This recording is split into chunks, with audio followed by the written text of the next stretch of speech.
Welcome to the Wisdom That Breathes channel. Across all our platforms, we try to share wisdom which is relevant and accessible to everyone. But on this particular platform, we go deeper into some of the ancient principles found within the scriptures. If you find some of the terminology difficult or inaccessible, then go over to our Keshava Swami YouTube channel where you'll be able to find other content which is perhaps more relatable. Thank you and enjoy the wisdom that breathes. In our life of Krishna consciousness, it is good to sing, dance, be joyful, but also it's good also to take a pause for introspection, for contemplation, for meditation, and to intelligently and thoughtfully examine our situation. We are on a path of surrendering to Krishna, because that surrender to Krishna attracts Krishna, very attractive to him. In 1893, Srila Bhaktivinoda Thakur wrote a series of songs, 50 songs, based loosely around these words. This is the Saranāgati Verse, and the collection of songs he titled Saranāgati. The songs for singing, of course, and we can sing them in a joyful way. But there are also songs for deep, deep contemplation. And the songs of the Acharyas are like no other songs. They speak to the heart. And their songs speak to the heart of Krishna. And if we sing those songs, and even if we listen to those songs, we'll feel a connection.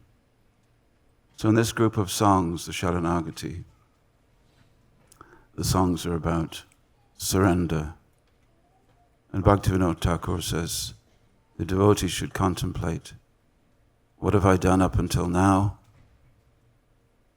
What progress would I like to make? And what do I need to make that progress? You should think very carefully about those things.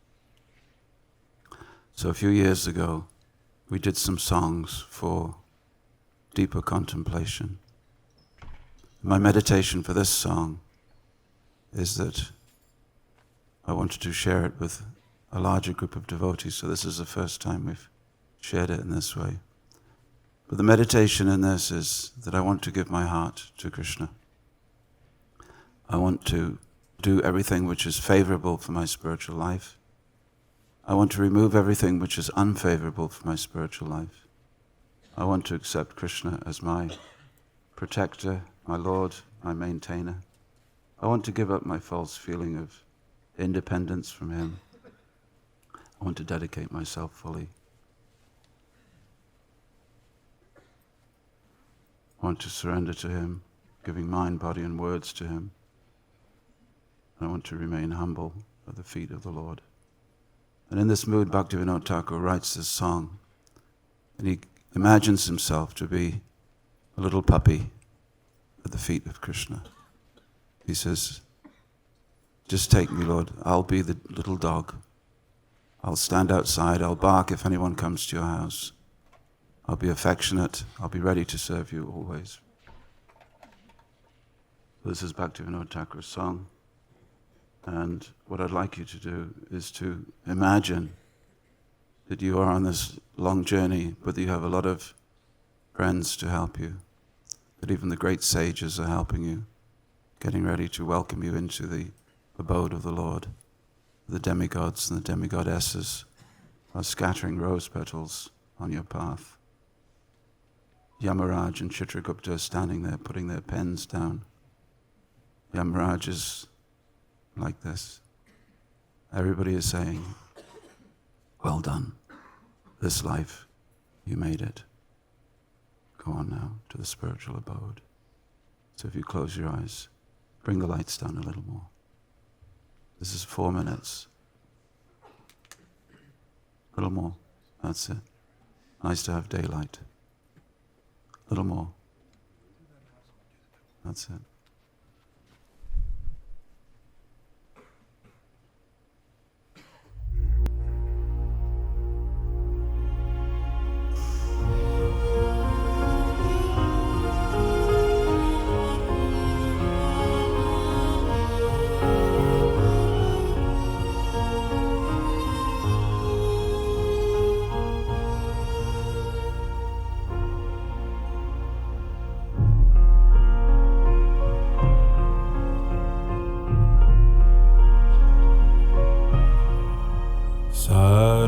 Sarvasvato marcharane sangpiya podecito maragare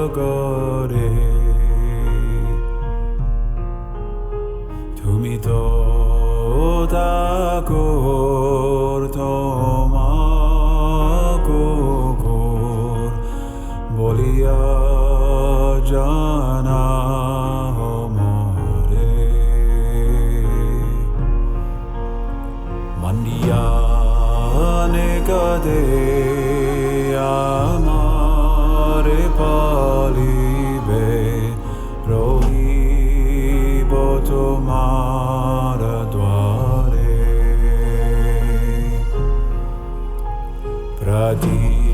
pradipajane asite nadibo ragibo galera pare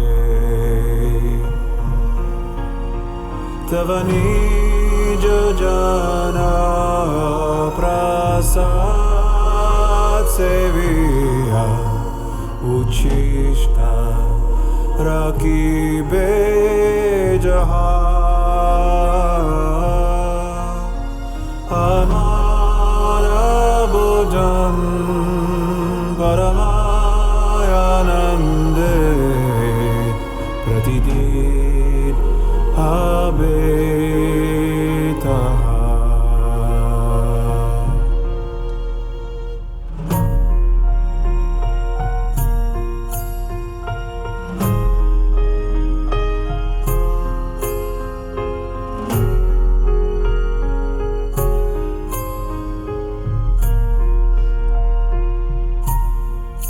Bosiya Shriya Tomara Charan Chintibo Satatami Nachite Nikate Jabiyo Jakona Atibe tome riche poshan kabuna babibo rohibo bhavera pore bhakati vino tomare palaka boliya varana kore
So these verses, very important verses for devotees.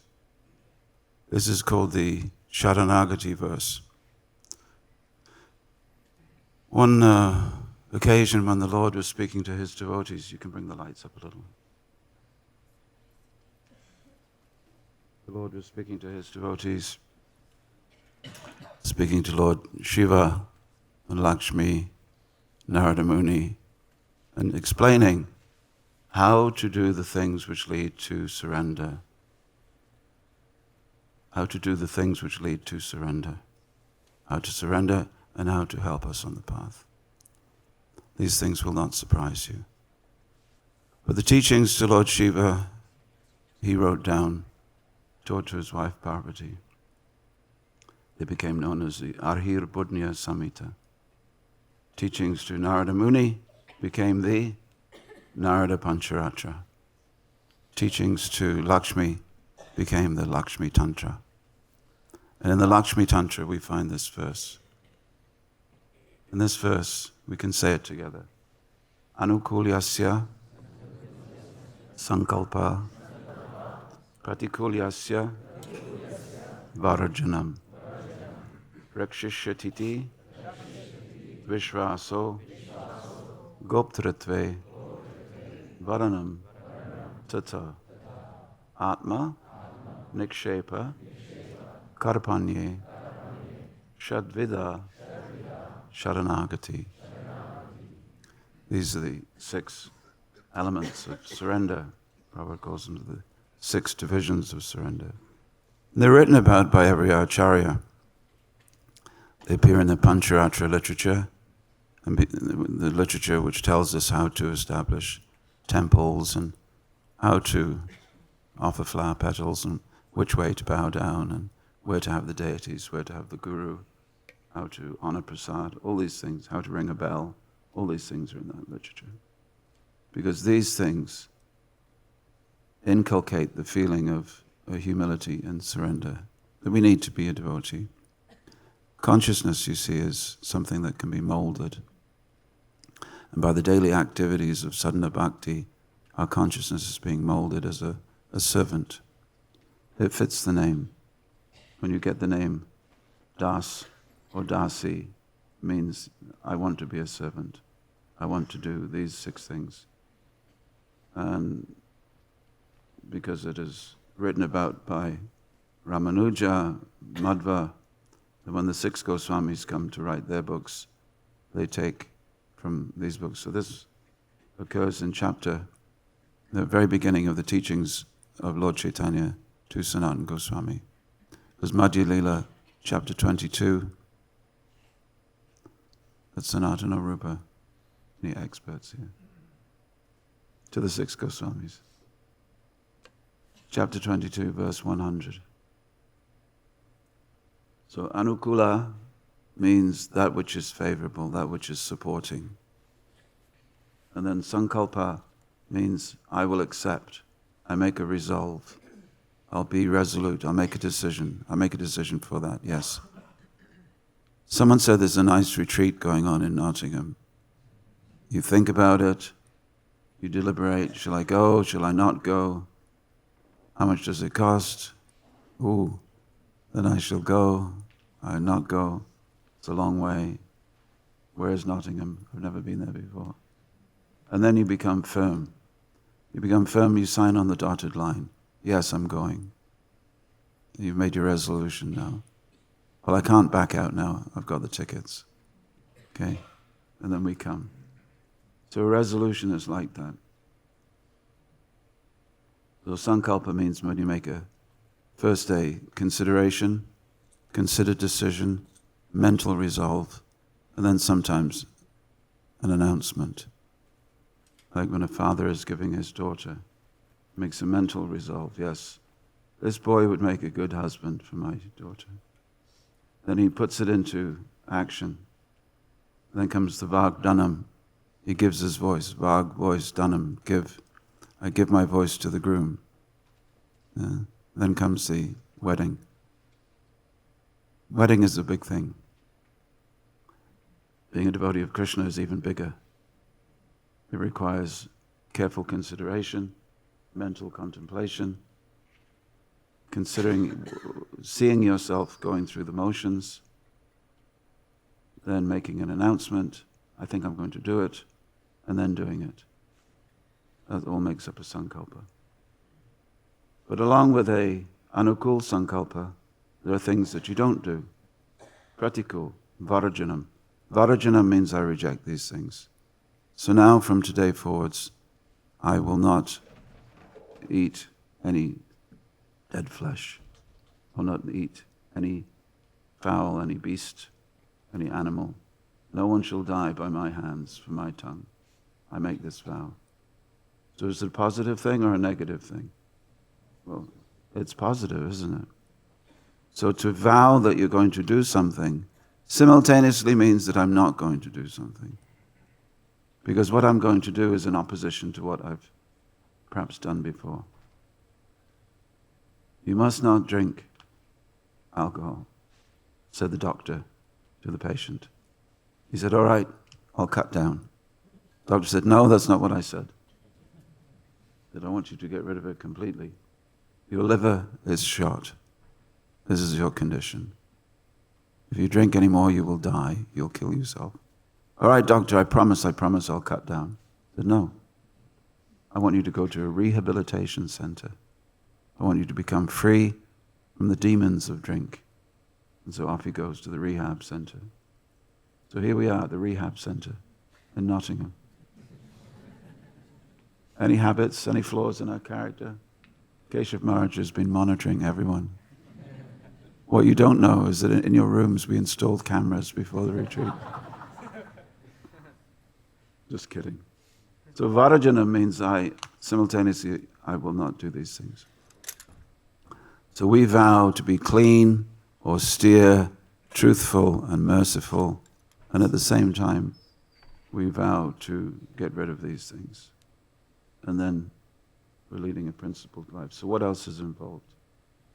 Rakshishya titi vishvasa. Vishvas or Mahavishvas means great faith. Great faith. What is faith? Prabhupada said, I put my trust in you. I put my trust. I trust you. I accept you as my friend. You're my well-wisher. I shall give up my independence, become dependent on you. Rakshishya. One time Prabhupada said, do not think that anyone else can protect you. He said, your family ultimately cannot protect you. In the beginning of the Bhagavatam we get this verse, that those who are devoid of Atma Tattva, they think their families can protect them, their job can protect them, their society, their friends can protect them, the politicians can protect us. Anybody think that politicians can protect you? No. But you count on your friends, don't you? Anyone who's ever been disappointed by a friend? Give me a little wave. Yeah. Painful, isn't it? You think, I'll never depend on anyone ever again. This is good. Ultimately, Prabhupada was in America and he said, even your gun will not protect you. Nothing will protect you. You won't get raksha. You won't get protection. But Krishna will protect you. Ultimately, that's all you have. The great Alexander was conquering the world all over Europe. He went to India. He didn't conquer India. And as he was about to die, he asked his ministers, he said, I have some last requests. Could I have a little water, please? A little water. He said, I have some last requests. He said, what is that, sir? He said, when I die, I want my coffin to be carried by 6 doctors. Okay, they wrote it down. 6 doctors carry the coffin. He said, and my coffin, I want my hands like this. I want my right hand to be like this. I want my left hand to be outside the coffin like this. They wrote it down. What else would you like, sir? He said, well, on the way from my house to the burial ground, I want you to thank you very much. I want you to throw gold coins all along the way. And I want the doctors to trample on those coins. Okay, yes sir, we'll do this. But do you mind me asking, why do you want these things? He said, well, I want doctors to carry my coffin. Because I want to show that no doctor could save me. None of them. He said, I want my hands to be outside the coffin. And I want to show the whole world who's watching as Alexander goes by. Alexander the Great is now dead. He came into this world as a baby with nothing in his hands, and he's leaving this world absolutely nothing in his hands. And all the gold that made him Alexander the Great is being trampled on by the doctors who could not save him. So nothing, not the gold, not the doctors, nothing could save me, and I'm taking nothing with me. That's what made him great in the end. Rakshishititi, Vishwas. Vishwas means unshakable faith. Prabhupada was in Vrindavan, and he was surrounded by new sannyasis. Well, most of the sannyasis Prabhupada had were new. And he looked at them, 20 dandas in the room. New temple, 1975. And there was pillars holding up the temple. He looked at all the sannyasis and he said, are you convinced? Are you convinced that Krishna is God? Are you convinced? He was looking at everybody on their face. Are you convinced? He said, if this pillar, he pointed to the pillar, if this pillar broke and the roof caved in, would you be convinced? Because they'd said, yes, Prabhupada, we're convinced. He said, if the roof was falling in, would you be convinced then? We have to be convinced in any situation, because the time of death is any situation, any eventuality. Oh, that's a morbid thought before breakfast, Kripamoya. Bhaktivinoda Thakur wrote that song when he was 55 in 1893. And part of Bhaktivinoda's songs is a reflection. Part of Saranāgati, the book Saranāgati is 50 songs. And each song focuses on an aspect of this Saranāgati verse. So there's a certain number of songs for this section, that section. So this verse, this song that you just heard is Goptritve. But he asks, he said, what have I done in my life? I've wasted my life. This is Bhaktivinoda Thakur talking. So much time I had. My Lord, you gave me so much time. I wasted most of it in education. When I was young, I just played, wasted time there. I've wasted so much time in sleeping. I've wasted so much time in working. Wasted so much time in bringing up my family. The whole life has been a waste. This is him talking. So if he can do that as an exercise, we can also do that. Prahlad Maharaj says that we spend most of our life sleeping, isn't it? Most of the time. How long do we spend sleeping? A third of your entire life, isn't it?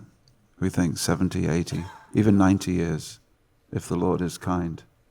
But you think, a third of that time, if you live to be 90, it's quite possible that 30 years, completely 30 years, will be unconscious. What a waste. One time Prabhupada sat down to go to sleep. He said, now to waste some time. Now to waste some time. Yeah, of course you have to sleep. And we spend so much time eating, cooking, shopping so that you can cook, cooking so that you can eat. Then we add one more thing to your life, offering. So there's shopping, cooking, offering, eating. My God, your whole life. And then cleaning. Cleaning, yes. Big thing, this eating business, isn't it? So sleeping, eating, mating and defending, fighting with people, conflict, falling in love, falling out of love, takes so much time. And then working so that you can do all those things. Being a slave to a boss who constantly, for an 8-hour job, he wants you to work 14 hours. Isn't it, in London? If you've got an 8-hour job, you have to work for 12 to 14 hours. A lot of time is wasted. So Bhaktivinoda says, here's a song that will allow you, the reader, the listener to this song, to look back over your life and think, how much time did I give to Krishna?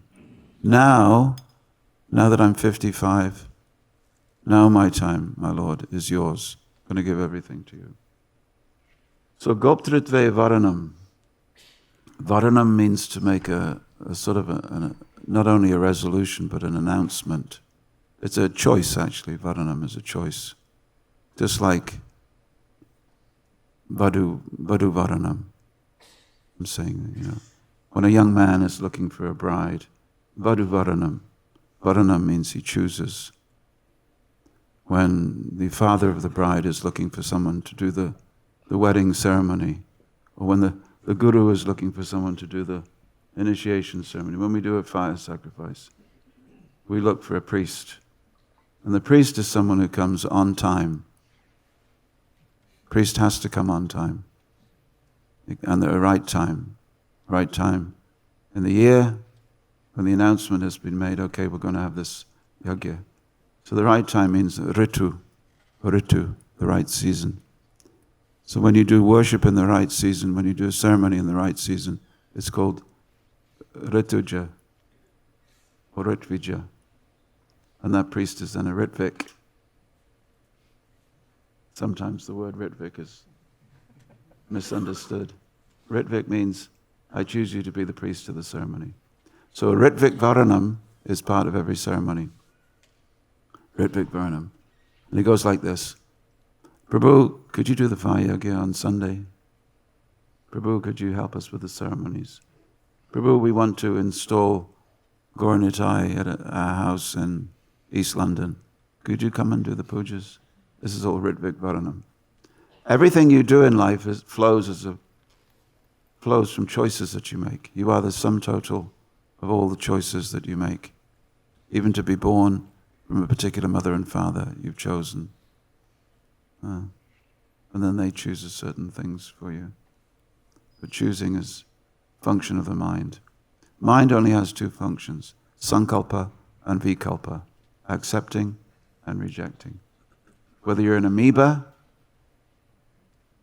tiny amoeba is also doing sankalpa, vikalpa. Is this protein good for me? Is this protein not good for me? Little single-cell creature.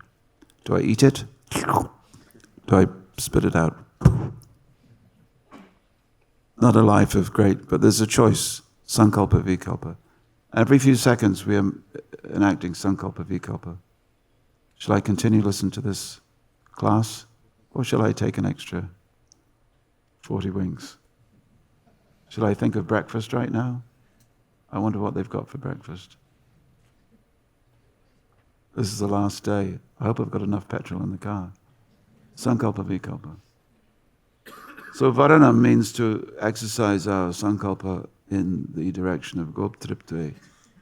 Goptritve means I choose you, my Lord, as my protector. I choose you as my maintainer. One thing is that Krishna will protect me from any bad things that will happen. And Goptritve, he will supply to me all the good things that I need in life. Now sometimes we become confused. And we mistake that human agency is actually that which brings us the good things of life. Well, Prabhupada tells the story of what does he call him? Arjunacharya in South India, who looked at the Bhagavad Gita and he saw that Krishna promised to bring all the things to his surrendered devotee that he needed. Okay? And this man was very poor. He didn't have it. So he said, that can't be true. Because in my life it's not true. Krishna has not brought me things. The speaker of the Bhagavad Gita has made a mistake. He crossed out the verse. Krishna came to his house personally, just to demonstrate. I'm here. Don't do this. Don't think that when you've surrendered to Krishna, you haven't formed a personal link. as Vaisheshika Prabhu was saying. The minute you make a connection, you're connected. And all the great sages and all the demigods and demigoddesses and Yamaraj and Chitragupta, they all start getting into action. When is she going to make it? When is she going to surrender fully? When is he going to give up all these last-minute habits? Okay, let's get ready. They're already decorating the halls. The flags are up, the gold festoons, the leaves, the flowers, getting ready for you. Not Hare Krishna in general, but you specifically. Ramanujacharya has a wonderful description of what happens to the soul when the soul leaves, and all the different stages that we go through on our way to Vaikuntha. And in the story of Gop Kumar, you'll find similar. It should be that tangible for us. We have to have something to look forward to. Not only joy in this life, but joy when we leave. My dear Lord, I choose you as my only protector. So protection means I won't get help from crystals. I won't get help from astrology. I won't get help from Lord Shiva. I won't get help from anything else, only from Krishna. Atma Nikshepa. Atma Nikshepa means to make a deposit. If you go to a bank in ancient India, you say, I'd like to open up an account. You'd say, I want to open up a lepa, please. Okay, so what sort of account is it? Current account or deposit account? I'd like to have a deposit account with you, please. That's called Nikshepa Lepa. Nikshepa means deposit. Yes, sir, what would you like to deposit in this bank account? The deposit account. I'd like to give you my soul, please. I'd like you to look after it. Can you put it in the safest safe of all the safes that you have?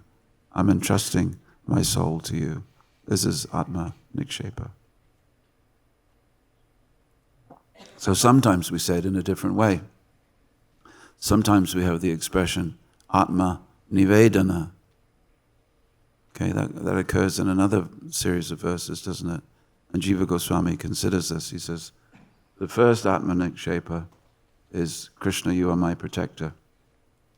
And when we get to Atma Nivedanam, that means, my dear Lord, I appoint you as my authority in all areas of my life. So Atma Nivedanam.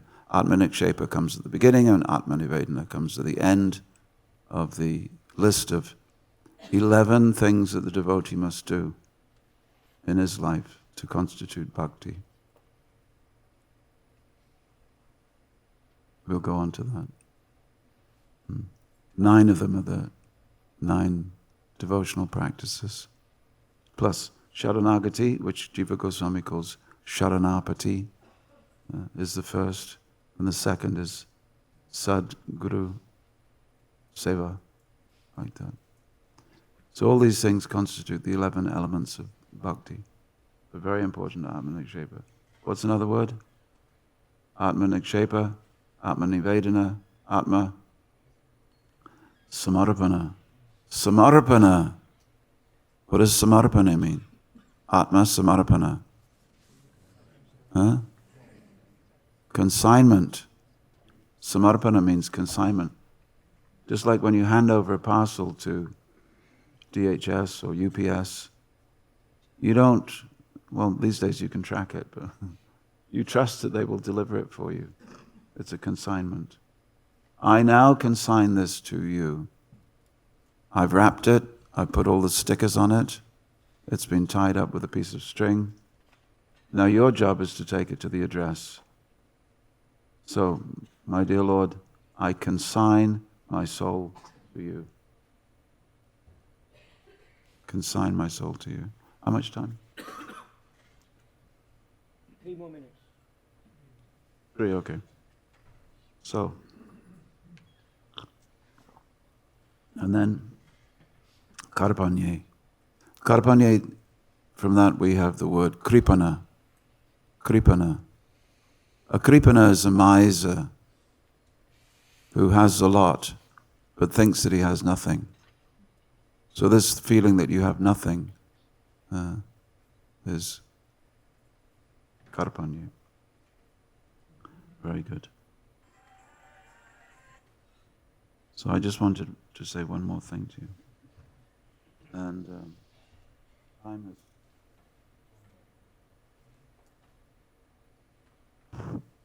Hare Krishna. I must say that I really enjoyed this retreat. It's been, it's been elevating for me to see so many wonderful Vaishnavas and Vaishnavis singing, dancing, chanting, because we don't always get this treat.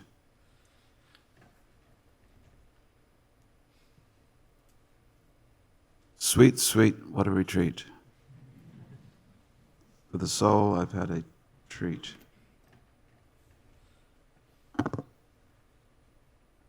The gathering of Vaishnavas can never be beat. So,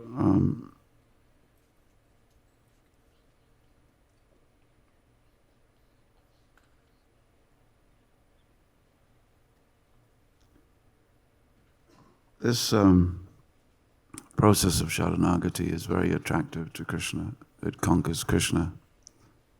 And when Krishna is conquered by the love of his devotee, then Krishna conquers his devotee. We read about this verse the other day that Krishna says that saints are my heart and only I am their hearts. They do not know anyone but me, and I do not know. I do not recognize anyone besides them. How does this translate for us? Well, if you look around the room, you will see many different Vaishnavas. They're all carrying Krishna in their heart. And the important thing is to realize that when Krishna says, associate with Vaishnavas, or when the great acharyas say associate with Vaishnavas, these are the people that he's talking about. So each of us for the other have to be the good association.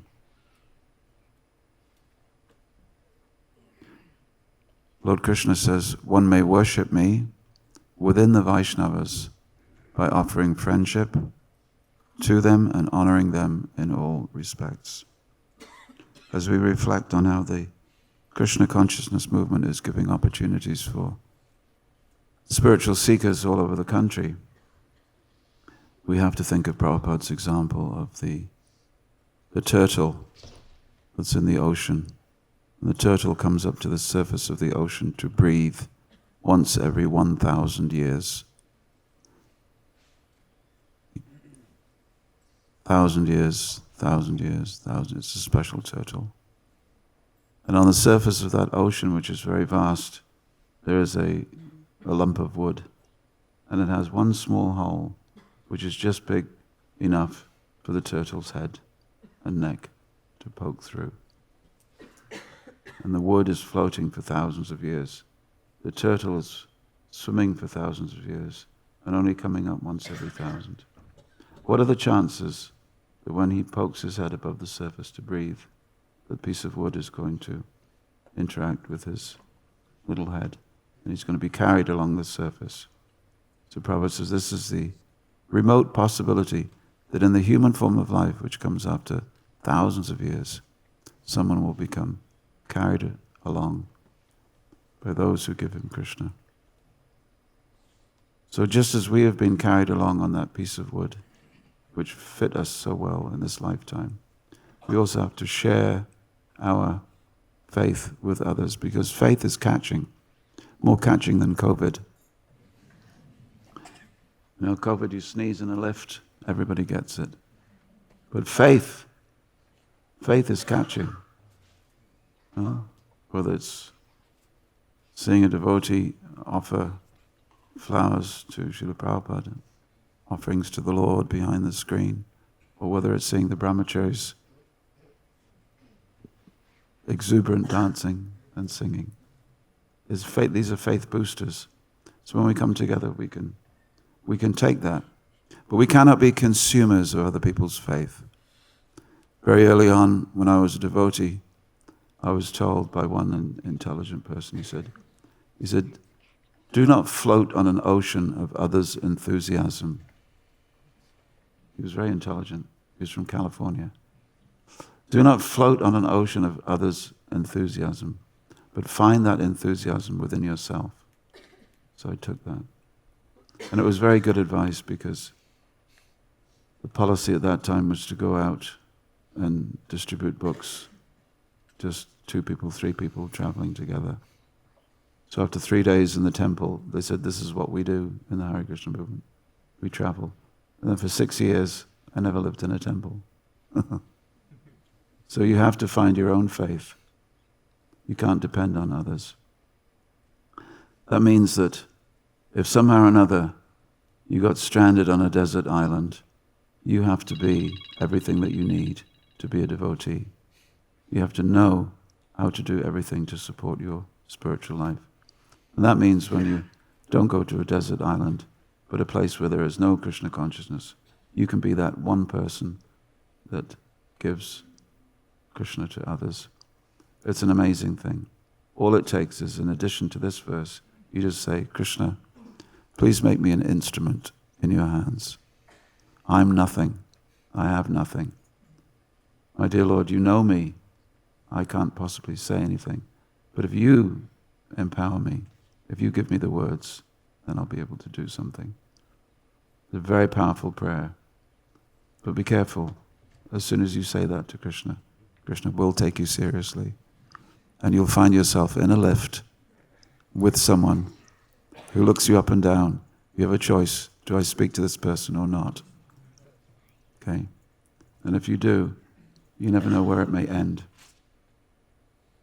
Remember, Prabhupada went to Russia, just crossing Red Square. He spoke to one boy. That boy then went on to distribute Krishna consciousness all over Russia. Just one person. All it takes is one. So why don't you be the one?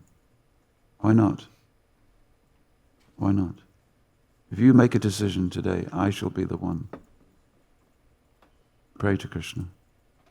Krishna will empower you. And we will see great things in this Krishna consciousness movement over the next few years. We will rise and rise and rise. Hare Krishna.